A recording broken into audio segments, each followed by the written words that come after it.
اگرچہ حضرت حمزہ رضی اللہ تعالیٰ عنہ شہید ہو چکے تھے، لیکن دشمن بری طرح ہار رہے تھے اور مسلمان میدان پر چھائے ہوئے تھے۔ قریش کا جھنڈا خاندان عبدالدار کے ہاتھ میں تھا۔ وہ باری باری آگے بڑھتے رہے، جھنڈے کو ہاتھ میں لیتے رہے اور جان دیتے رہے۔ آخر کار سب مارے گئے اور اب جھنڈا زمین پر تھا، پیروں سے روندا جا رہا تھا۔ دشمن بدحواس تھے اور ان کی صفوں میں کلبری مچی ہوئی تھی۔ وہ اب بھاگ رہے تھے اور مسلمان دوڑا دوڑا کر انہیں مار رہے تھے۔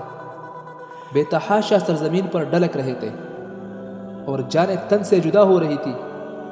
جو عورتیں ابھی مردوں کو ہمت دلا رہی تھی، اب وہ چیخ چیخ کر بھاگ رہی تھی اور دروں میں پناہ لے رہی تھی۔ مسلمان سمجھے کہ اب فتح یقینی ہے، چنانچہ دشمنوں کی طرف سے ان کی توجہ ہٹ گئی اور اب انہوں نے مال و سامان کی لوٹ شروع کر دی۔ تیر اندازوں نے جو درے کے پہرے دار تھے، دیکھا کہ دشمنوں کے پیر اکھڑ گئے اور مسلمان پوری طرح جیت گئے۔ انہوں نے یہ بھی دیکھا کہ مسلمان دشمن کی صفوں میں گھس رہے ہیں اور ان کے مال و اسباب لوٹ رہے ہیں۔ یہ دیکھ کر کچھ لوگوں نے اپنے ساتھیوں سے کہا، بلا وجہ یہاں کس لیے پڑے ہو؟ دشمن تو اب ہار بھی گئے، وہ دیکھو اپنے ساتھیوں کو وہ سامان بھی لوٹ رہے ہیں، چلو اب ہم بھی وہی چلیں۔ دوسروں نے کہا، کیا پیارے نبی صلی اللہ علیہ وسلم کی بات تمہیں یاد نہیں؟ آپ صلی اللہ علیہ وسلم نے فرمایا ہے، پیچھے سے ہماری حفاظت کرتے رہنا، اپنی جگہ سے ہٹنا نہیں۔ ان لوگوں نے کہا، آپ کا یہ مطلب توڑی تھا کہ دشمن ہار جائے تب بھی تم پڑے رہنا۔ ان کے سردار عبداللہ بن جبیر رضی اللہ تعالیٰ عنہ نے انہیں کتنا ہی روکا، لیکن انہوں نے اپنی جگہ چھوڑ دی اور مسلمانوں کے ساتھ لوٹ مار میں لگ گئے۔ صرف چند مسلمان تھے جنہوں نے پیارے نبی صلی اللہ علیہ وسلم کی بات یاد رکھی، اپنے سردار کا کہا مانا اور اپنی جگہوں پر صبر کے ساتھ جمے رہے۔ اتفاق سے خالد بن ولید کی نظر ادھر پڑ گئی، دیکھا تو درہ بالکل خالی تھا، صرف چند تیر انداز وہاں موجود تھے۔ اب کیا تھا، اس نے فوراً سواروں کا دستہ لیا اور نہایت بے دردی سے حملہ کر دیا۔ اتنے میں میسورہ کا سردار عکرمہ بھی آپ پہنچا۔ حضرت عبداللہ بن جبیر رضی اللہ تعالیٰ عنہ اور ان کے ساتھیوں نے جم کر مقابلہ کیا، لیکن شہید کر دیے گئے۔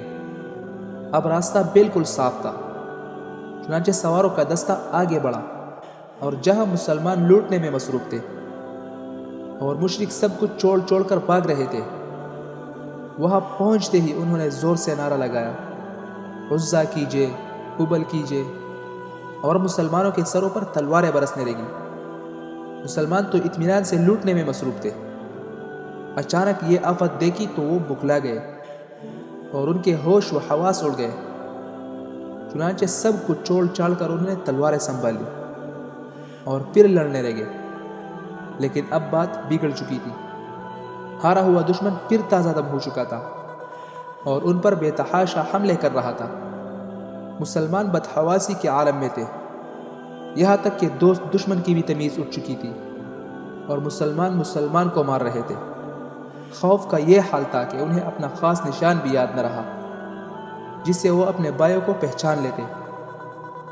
جنگ اب پھر زوروں میں ہو رہی تھی، لیکن اس بار مسلمانوں کی طرف دباؤ زیادہ تھا اور لڑائی کا پلہ دشمن کی طرف باری تھا کہ یکایک ایک کافر نے چیخ کر پکارا، محمد صلی اللہ علیہ وسلم مارے گئے۔ یہ بات بجلی کی طرح ہر طرف پھیل گئی اور اس نے سب پر جادو کا اثر کیا۔ مسلمانوں نے سنا تو ان پر عام بدحواسی چھا گئی، بہت سے لوگوں کے دل اکڑ گئے اور اکثر کے حوصلے پست ہو گئے، مگر دشمنوں نے سنا تو ان میں اور جان آ گئی۔ اگرچہ مسلمانوں میں عام مایوسی اور بددلی پھیل چکی تھی اور بڑے بڑے دلیروں کے ہاتھ پاؤں پھول چکے تھے، حتیٰ کہ کچھ تو خود ہتھیار پھینک کر کنارے ہو گئے اور کچھ لوگوں نے دوسروں کو بھی یہی مشورہ دیا۔ لیکن کچھ جوان ایسے بھی تھے جن کے حوصلے ابھی بلند تھے اور جو ایمانی جوش میں ڈوبے ہوئے تھے، چنانچہ وہ پوری جان بازی سے لڑتے رہے اور جو ہمت ہار چکے تھے انہیں ابارتے بھی رہے۔ کچھ لوگ تو کہتے، اگر پیارے نبی صلی اللہ علیہ وسلم شہید ہو گئے تو اب زندہ رہ کے کیا کرو گے؟ لڑو اور جس کے لیے آپ صلی اللہ علیہ وسلم نے جان دے دی اسی کے لیے تم بھی مر مٹو۔ اور کچھ لوگ کہتے، رسول خدا صلی اللہ علیہ وسلم نے تو اپنی ذمہ داری پوری کر دی، اور رب کا جو پیغام تھا اسے آپ صلی اللہ علیہ وسلم نے پہنچا دیا۔ اب تم اس دین کی حفاظت کرو اور اس کے لیے جنگ کرو۔ اللہ تو زندہ ہے، اس کے لیے تو کبھی موت نہیں۔ مسلمانوں کی صفوں میں بے ترتیبی ہو چکی تھی اور جو جہاں تھا وہی گر کر رہ گیا تھا۔ ادھر دشمنوں کا سارا زور حضور صلی اللہ علیہ وسلم کی طرف تھا۔ راستہ چونکہ بالکل صاف تھا، اس لیے دشمنوں کے ایک گروہ نے آپ صلی اللہ علیہ وسلم کو گھیر بھی لیا اور آپ صلی اللہ علیہ وسلم کی جان لے لینے کا فیصلہ کر لیا۔ چنانچہ بے دردی سے وہ آپ صلی اللہ علیہ وسلم پر پتھر برسانے لگے اور بے تحاشا تیروں کی بچھاڑ شروع کرنے لگے۔ پیارے نبی صلی اللہ علیہ وسلم بھی مقابلے میں تیر چلا رہے تھے۔ ارد گرد چند جان نثار بھی تھے جو آپ صلی اللہ علیہ وسلم کو اپنی اوٹ میں لیے ہوئے تھے اور اپنے ہاتھوں اور پیٹوں پر تیر تلوار روک رہے تھے۔ کچھ جان نثار مقابلے میں مصروف تھے اور بے تکان تیر برسا رہے تھے۔ حضرت سعد بن ابی وقاص رضی اللہ تعالیٰ عنہ ماہر تیر انداز تھے، اس وقت وہ بھی موجود تھے۔ وہ لگاتار تیر برسا رہے تھے۔ پیارے نبی صلی اللہ علیہ وسلم انہیں خود تیر اٹھا کر دیتے اور فرماتے، تم پر میرے ماں باپ قربان، تیر مارتے جاؤ۔ حضرت ابو طلحہ بھی مشہور تیر انداز تھے، وہ بھی وہاں حاضر تھے۔ انہوں نے اس قدر تیر برسائے کہ وہ 2-3 کمانیں ہاتھ میں ٹوٹ کر رہ گئے۔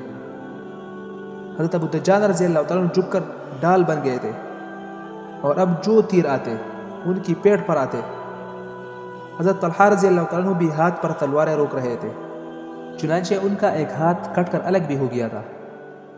اسی حال میں ایک بدبخت دائرے کو توڑ کر آگے بڑھا اور چہرہ مبارک پر تلوار کا وار کیا۔ وار اتنا سخت تھا کہ خود کی 2 کڑیاں چہرہ مبارک میں چپک کر رہ گئی۔ ایک اور دشمن نے دور سے پتھر پھینکا، وہ پتھر آ کر چہرہ مبارک پر لگا، چنانچہ آگے کے 2 دانت شہید ہو گئے اور مبارک ہونٹ لہو لہان ہو گئے۔ ایک طرف ظالموں کا یہ سلوک تھا اور دوسری طرف رحمت عالم صلی اللہ علیہ وسلم کی زبان پر یہ الفاظ تھے، رب اغفر لقومی فإنہم لا یعلمون، خدایا میرے قوم کو معاف کرو، وہ جانتے نہیں۔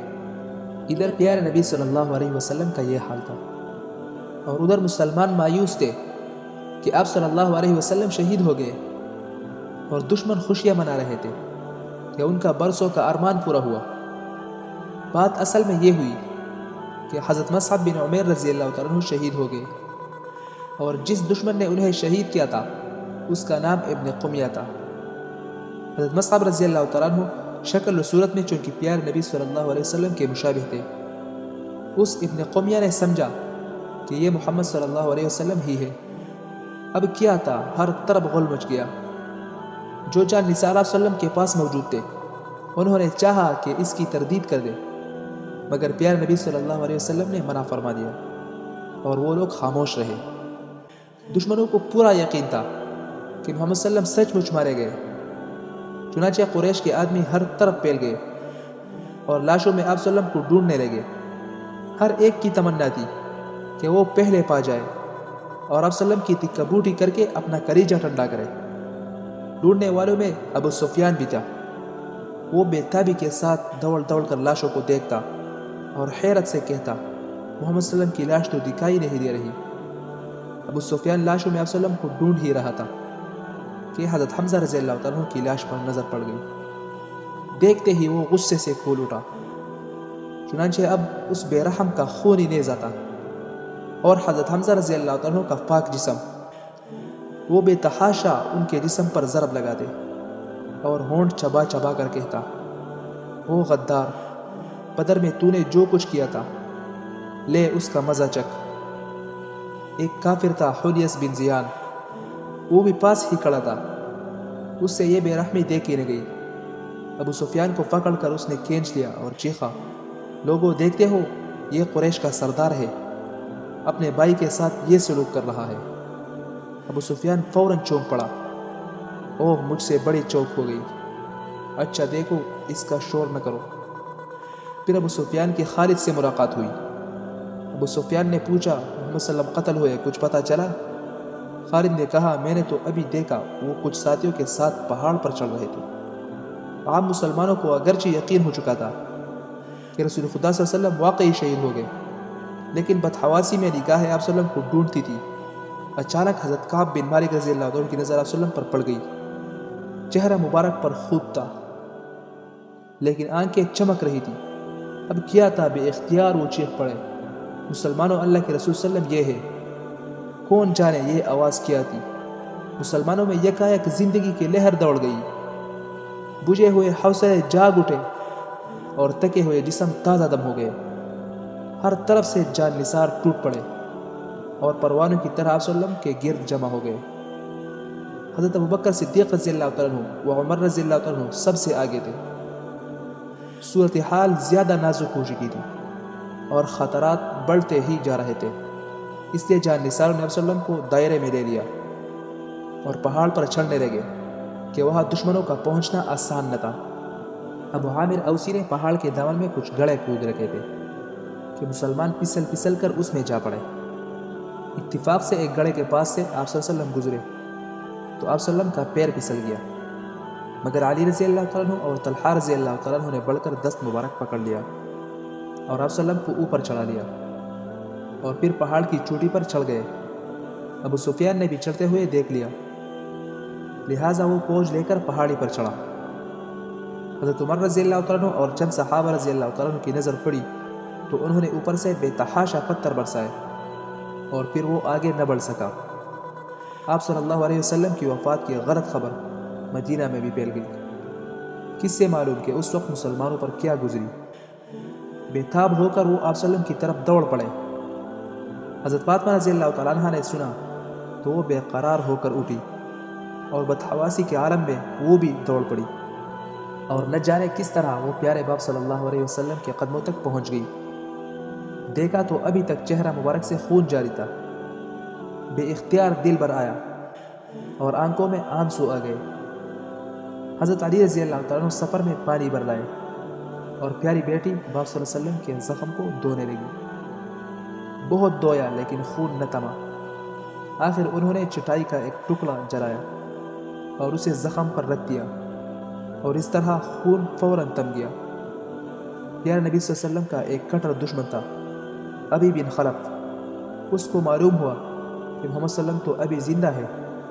یہ سنتے ہی وہ غصے سے بے تاب ہو گیا، چنانچہ فوراً اس نے ننگی تلوار ہاتھ میں دی اور کچھ ساتھیوں کو ساتھ لے کر آپ صلی اللہ علیہ وسلم کی طرف دوڑا، اور اس وقت وہ غصے سے چیخ رہا تھا، محمد صلی اللہ علیہ وسلم کہاں ہے؟ اگر وہ بچ گیا تو مجھ پر جینا حرام۔ قریب ہوا تو آپ صلی اللہ علیہ وسلم نے ایک ساتھی سے نیزہ لیا اور اس کی حلق میں ذرا سا کونچ دیا۔ اتنے ہی سے وہ تلملا اٹھا اور فوراً چیختا چلاتا واپس آیا اور تڑپ تڑپ کر مر گیا۔ اس لڑائی میں 70 مسلمان شہید ہوئے۔ شہید ہونے والوں میں کئی بڑے بڑے جان نثار تھے۔ شیر خدا حضرت حمزہ رضی اللہ تعالیٰ عنہ تھے۔ وحشی خوشی سے اچھل رہا تھا کہ وہی آپ رضی اللہ تعالیٰ عنہ کا قاتل تھا۔ وہ ہند کے پاس پہنچا اور اس سے اپنا کارنامہ بیان کر کے انعام طلب کیا۔ ہند نے کہا، تجھے میں اپنا قیمتی ہار دوں گی، ذرا یہ تو بتاؤ وہ ہے کہاں؟ چنانچہ وحشی ہند کو اپنے ساتھ لے گیا اور اسے حضرت حمزہ رضی اللہ تعالیٰ عنہ کی لاش دکھائی۔ ہند کا کلیجہ تو کھول ہی رہا تھا۔ دیکھتے ہی وہ غصے سے بے قابو ہو گئی۔ فوراً جھک کر حضرت حمزہ رضی اللہ تعالیٰ عنہ کا پیٹ چاک کیا، جگر کو باہر نکالا اور بے دردی سے چبانے لگی کہ کلیجے کی آگ ٹھنڈی ہو، مگر وہ نگل نہ سکی اور مجبوراً اسے اگل دینا پڑا۔ اب اس نے گلے سے ہار نکال کر وحشی کو دے دیا۔ پھر اس نے قریش کی دوسری عورتوں کو ساتھ لیا اور جا کر مسلمان لاشوں کے ناک کان کاٹے اور ان پھولوں کا ہار بنا کر اپنے گلے میں ڈال دیا۔ دشمن اپنی لاشوں کو دفن کر چکے تھے، اس لیے اب انہوں نے مکہ لوٹنے کا ارادہ کیا۔ ابو سفیان کا دل آج بھی انتہا خوشی سے لبریز تھا، چنانچہ دوڑا ہوا پہاڑ کے دامن میں آیا اور زور سے پکار کر اس نے کہا، مسلمانوں، آج کا دن بدر کے دن کا جواب ہے اور آئندہ سال پھر بدر میں ہمارا تمہارا مقابلہ ہے۔ پھر وہ یہ کہتا ہوا لوٹ پڑا، فوج کے لوگوں نے مقتولین کے ناک کان کاٹ لیے ہیں۔ میں نے نہ اس کا حکم دیا تھا اور نہ اس سے روکا تھا۔ مجھے اس سے خوشی نہیں لیکن رنج بھی نہیں۔ پھر مسلمان پہاڑ سے اترے کہ لاشوں کو دفن کرے۔